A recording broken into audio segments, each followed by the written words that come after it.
ហើយដូចជាពិធីផ្កាស្លា3នោះក៏ជាមានរឿងនៅក្នុងប្រជុំរឿងព្រេងខ្មែរភាគទី9ហ្នឹងគឺបានបង្ហាញប្រាប់ពី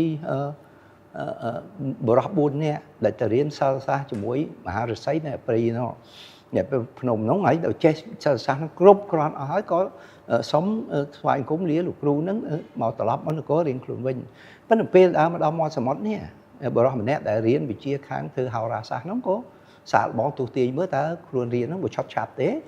ដល់ទទួលទាយមិនដឹងថាអូមកថ្ងៃត្រង់ហ្នឹងមានសត្វឥន្ទ្រីមួយពំរាជបុត្រីនគរមួយហោះកាត់នឹង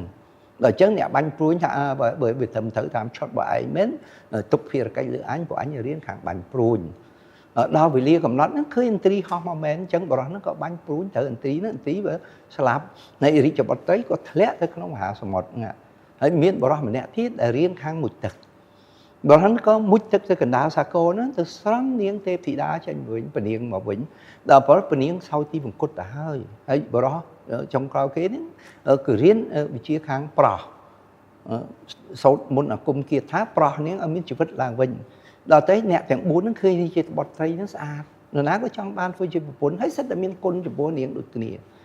ដូច្នេះហើយក៏ជជែកតវ៉ាគ្នាមិនឈ្នះមិនចាញ់ក៏ទៅរកលោកគ្រូលោកអស័យនោះហើយលោកអស័យលោកបានប្រាប់ថានាងបរោះដែលជាអ្នកមុជទឹកនេះបានប៉ះពាល់ខ្លួនប្រាណនាងមុនដូច្នេះបានទៅជាប្តីរួចបរោះ3នាក់ទៀតហ្នឹងបានទៅជាឪពុកបានទៅជាម្ដាយបានទៅជាបងប្រុសដូច្នេះបានជារៀបមង្គលការខ្មែរតែតែមានផ្កាស្លា3ដើម្បីបង្ហាញអំពីការគោរពដឹងគុណនោះ